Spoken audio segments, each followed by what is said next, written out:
Sûrs, rapides mais sûrs, endommageant peu les véhicules et qui doivent se trouver aussi réjouis d'avoir ces étapes marathon, ces fameuses étapes marathon dont on vous reparlera tout au long de ce rallye et qui peuvent changer totalement la physionomie du rallye et peut-être pas remettre les privés au haut niveau des usines, mais en tout cas niveler les valeurs.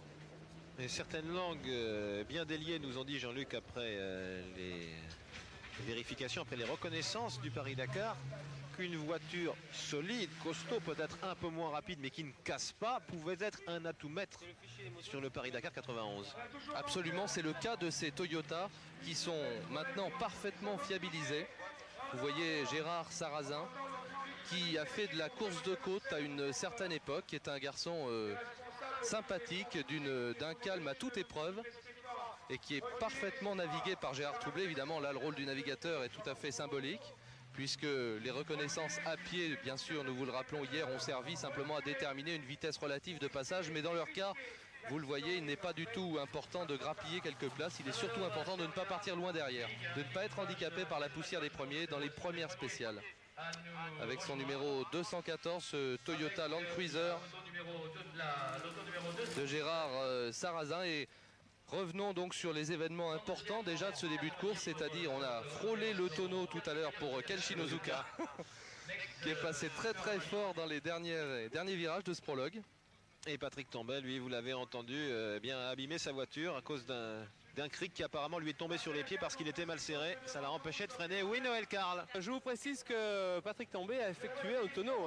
Ah, il a effectué un tonneau. Tout à fait. Eh bien, précision intéressante. Oui, nous avions pensé qu'il était rentré dans une botte de terre et qu'il avait pu repartir. Il a fait un tonneau avant de s'immobiliser et puis de repartir. Tout à fait.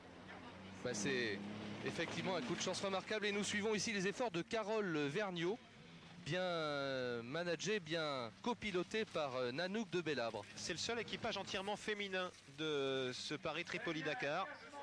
Carole Vergniaud, on le répète, elle a été championne de France de rallye sur terre. Et puis c'est la première femme qui ait jamais gagné une spéciale dans un rallye africain. C'était au rallye de l'Atlas en 87. Elle avait gagné à l'époque au volant d'une Visa 1000 pistes. L'an passé, elle voulait faire le Dakar, elle n'avait pas pu. Elle était partie quand même, mais pas comme concurrente.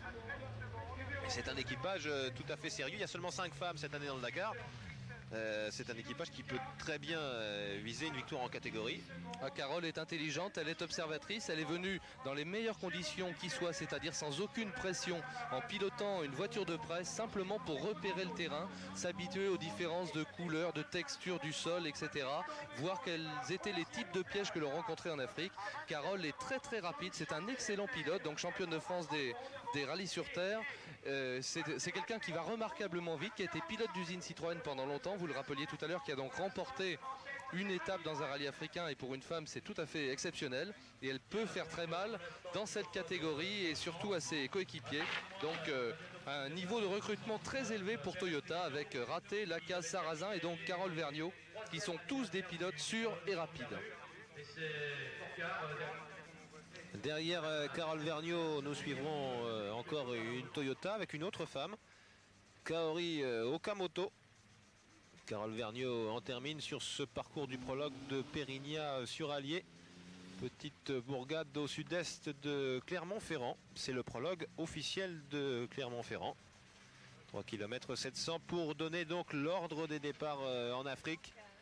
À Tripoli où nous serons dès mardi. Voici l'arrivée de Carole Vergniaud et de Nanouk de Bellabre. Et vous avez vu Nanouk également qui lisait quelques notes, qui est très très expérimenté, qui doit compter plus de 40 Africains à son palmarès. Dans un prologue comme ça où c'est très court, il faut vraiment que l'équipage soit particulièrement serré et l'habitude de travailler ensemble pour que le copilote serve à quelque chose.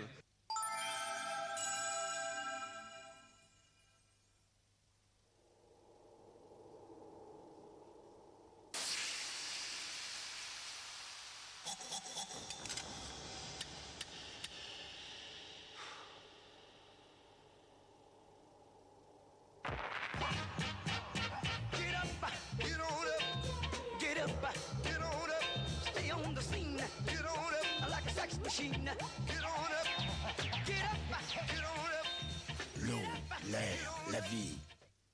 Moi, je suis bourguignon et éleveur. Mais je n'élève pas des escargots, j'élève des poulets. Oh, c'est pas pour ça que ça va plus vite. Il faut du temps pour bien faire les choses. Duc de Bourgogne, le goût à son histoire.